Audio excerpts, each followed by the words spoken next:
I saw into that man's soul, and it was not pretty.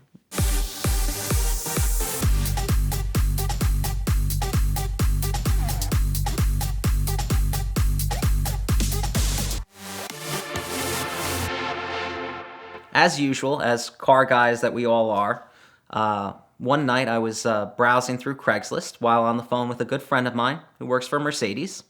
And I happened to type in Mercedes S65 into the search bar, and up popped an ad for a 2006 Mercedes S65 for $5,500. Now, normally when you see these ads that are for a ridiculously underpriced car, they have terrible photos. I mean, it's the middle of the night, it's raining, it's under a street light, the description's horrible. But these photos were uncharacteristically good. I mean, the photos looked like they were taken with a really good DSLR. There were about 15 photos of the car, and the description was really good. So I instantly messaged the phone number that was listed and got a response at 11:30 at night, which I thought was very odd, and scheduled to meet him the next day. So when I got down there the next day, the car was in a really sad state. The ABC suspension, which is a very common problem on these cars, was totally collapsed. The passenger side trunk hinge was broken. The air system for the locks and the power opening trunk did not work. It had misfires on 10 out of 12 cylinders. And the transmission was in safe mode. He had the car listed for $5,500, so I offered him $3,500. And after shrewdly negotiating back and forth, we settled right in the middle at $3,750. So while waiting for the car to be towed, we started talking a little bit, and he asked me if I was married. And I replied, I'm bringing home a broken V12 Mercedes. What do you think? He grabbed me by the shoulders and stared me in the eyes and said, don't ever get married. Don't ever get married. And I saw into that man's soul, and it was not pretty. He went through the, you don't know what it's like when your own children won't talk to you, and you don't know what it's like when a sheriff's deputy is following you around your house and you have to pack everything you own into a trash bag. So in talking with the gentleman a little bit more after completing the transaction, I discovered that he was a broker in 2007, and he purchased the car as a leftover model. So while the car was probably $180,000 new, I'm sure he got $20,000 or $30,000 off the car. It was a relatively lightly optioned S65. It didn't have heated rear seats, didn't have keyless go or adaptive cruise control, anything like that. But over the financial collapse, he could not afford to keep up the car anymore. So once my AAA tow showed up, he wished me well, told me never to call him again, and disappeared. So as we were loading up the car, I discovered a couple personal items, tried to call him, and his phone was disconnected. It's funny, so my friend's wife actually has background check software, so we looked up the house, we looked up him, and we discovered the house had been foreclosed on, and he's actually still married. I don't know if they just don't have the money for the divorce attorney, but he's still married, obviously separated. He was in a relatively new apartment complex, and yeah, his life just kind of fell apart. The weirdest coincidence, though, the whole thing, we had the same birthday. Didn't discover it until after I left. I looked at a picture of his license and saw he was born 20-something years before me. But yeah, it was a pretty crazy buy. I mean, I've gotten some pretty crazy Craigslist finds, but I think that was the craziest one that I found. Towed the car home, got it in my driveway, immediately decided to diagnose the ABC issue, and proceeded to pour a quart of $35 suspension fluid into the car, which proceeded to dump all over my driveway out the broken ABC line. I decided to message Rob Ferretti to see if he was interested in looking at it or making a video on the car.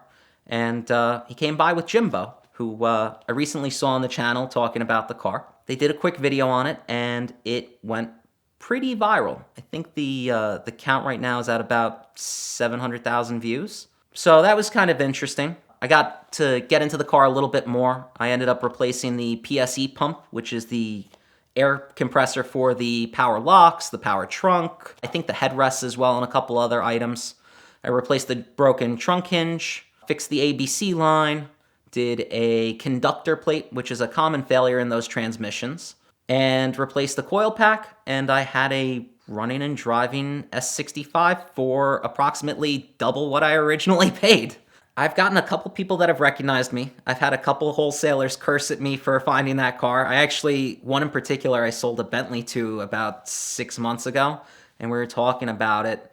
And I said, oh yeah, I found this S65. And he goes, you're the one who bought that thing? He's like, I saw that thing, you beat me to it by like 2 hours, and they were willing to pay full price. I just happened to be there and beat the guy down. So I just got lucky. Clean title, bad Carfax. It had an accident in the front where I think he said he hit a raccoon, and then it was rear-ended 3 or 4 years after he bought it. And I'm assuming that's why the trunk hinge eventually failed, which, I mean, that's a really odd thing. It was a really sturdy trunk hinge. I ended up doing brakes on it too. It was not a cheap car to maintain. I definitely put in as much as I paid for the car. So I drove the car about 2,000 to 3,000 miles.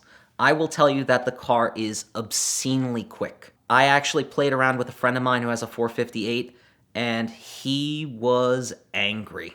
He did not want to discuss the encounter we had afterwards. The car, for what it was just silly quick.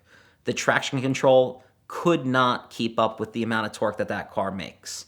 Even with the traction on, I remember one particular night I was giving a friend of mine a ride, and I was at a stop sign, and the road curved off to the left, and I floored it at the stop sign.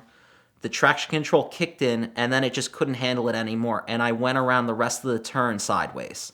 And I mean, in a 50-something 100-pound boat, it was a little scary to say the least. So I did this back in 2017 when Craigslist was really a thing, and they hadn't introduced the $5 classified ad that's pushed every cheap car over to Facebook Marketplace. At the time, you could have bought an S65 for a good running driving one for about $15,000, $20,000. Nowadays, they're holding pretty steady. Maybe they've dropped off a little bit. You typically see higher mileage ones now, whereas in 17 you'd see ones with maybe 110, 120. This car had 148 when I bought it. Now you actually do see a lot more high mile S65s because people have discovered that while it costs a lot of money to get them into ship shape, once they're running and driving, they're pretty reliable. Yes, there are some big ticket items that are really expensive, like the coil packs that are known for being over $1,000. Car has 24 spark plugs, 3 fuel pumps. I mean, the list goes on and on. It's insane. But the base V12 engine is a really solid engine and one of the best that I think Mercedes has ever designed. I ended up selling it on Craigslist for $10,500.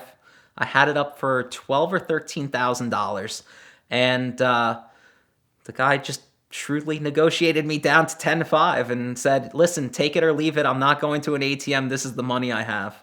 And I made money on it, so I couldn't turn it down. I've seen it for sale a couple of times since, and the big thing that I recognize on it is that they never fixed the front bumper. So when I got the car, the front grills were punched out of it, and the front bumper was cracked at the bottom, and they've never fixed it. Premier Financial Services has been a sponsor of VinWiki for the last 4 years, and we can't thank them enough for their support, and we love them for that, but also because their Simple Lease truly is a tremendous product in the world of exotic car financing. They allow you to minimize your payment, minimize your down payment, take all the tax advantages that are available for a lease, while still giving you the ability to move in and out of cars and accumulate equity. So they structure it in a very unique way that's hugely advantageous, gives you a lot more buying power, and their customer service is absolutely incredible. So we love Mitch and their team for their continued support of the channel. We thank them for that, but please visit them at the link in the description below and find out how easy it is to buy your dream car through Premier Financial Services.